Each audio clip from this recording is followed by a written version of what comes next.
Une erreur de notre part, c'est une rupture dans un centre de vaccination.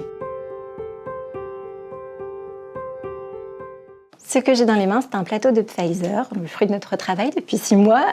Ce sont ces plateaux qui sont arrivés du laboratoire directement dans nos sets par pharmacie pivot, congelés à moins 80 degrés, et qui ont été donc distribués dans tous nos centres de vaccination dans la région depuis le mois de décembre, fin décembre, début janvier. L'allocation nationale a été faite sur le principe d'une attribution avec une clé de répartition tenant à la proportion de 75 ans et plus dans les régions concernées. La région des Hauts-de-France est une région plutôt jeune, avec moins de 75 ans et plus, et des 75 ans et plus quand ils sont présents, qui sont à domicile et moins en institution. Cette proportion en établissement pour personnes âgées dépendantes, cette proportion étant moins forte en Hauts-de-France pour les 75 ans et plus, faisait que ce flux-là, pour nous, était moins volumineux que pour d'autres régions. Et en revanche, nous avions plus de personnes à la maison, et donc malheureusement pour elles, un peu moins de doses qu'attendu. Il nous a fallu donc instruire le dossier de façon répétée avec nos autorités nationales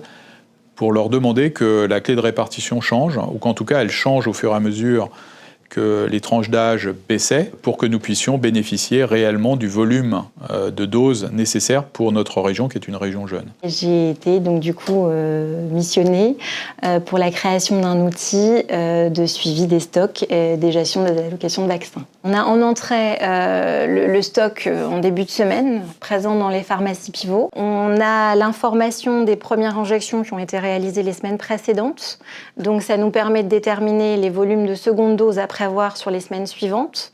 On a les livraisons prévues par pharmacie pivot sur les 6 à 8 semaines à venir, selon la visibilité que va nous donner le national. Et donc à partir de là, ça nous permet de calculer de combien on pourra abonder les centres en primo-injection. Les webinaires avec les centres de vaccination ont été très fréquents sur la période qui a été la plus tendue en matière d'approvisionnement, c'est-à-dire la période de janvier-février. Un travail qui était à ce moment-là très soutenu et une régularité des échanges très fréquente. L'information consistait aussi à partager des modalités nouvelles de vaccination, l'arrivée de nouveaux vaccins, des consignes sur le moment où la deuxième dose doit être injectée, son adaptation. On a connu différents types de temporalité pour la deuxième dose. On a eu des modalités évolutives sur les conditions de conservation. C'est un champ renouvelé quotidien, celui de la vaccination. Évidemment,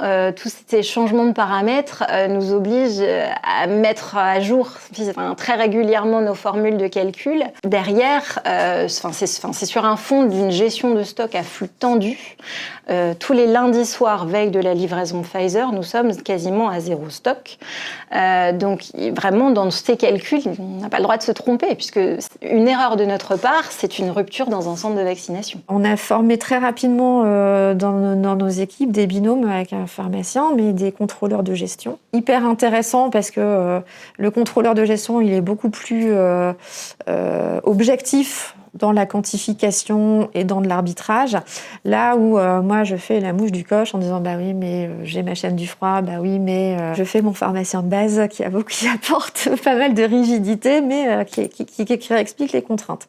Donc c'était super important d'avoir ce regard croisé. Ça permettait de sécuriser tout ce qui tournait autour du produit, et pour la compétence contrôleur de gestion, de sécuriser plutôt cette partie compilation de données, fiabilité des données, et donc du coup maintenir ce système à flux tendu en ayant une certitude, dans la mesure du possible, mais voilà, des chiffres qu'on manipulait et donc des allocations qui étaient offertes par territoire et par centre. Et dès le mois de mars, on va avoir progressivement des compléments de doses qui vont nous arriver le week-end. Alors on va commencer ce qu'on appelle les opérations week-end dès le mois de mars, et où là on va avoir pendant plusieurs semaines, 7, 8, 9 semaines, tous les week-ends, des doses complémentaires qui vont nous permettre progressivement d'étendre la vaccination, d'alimenter les centres de vaccination.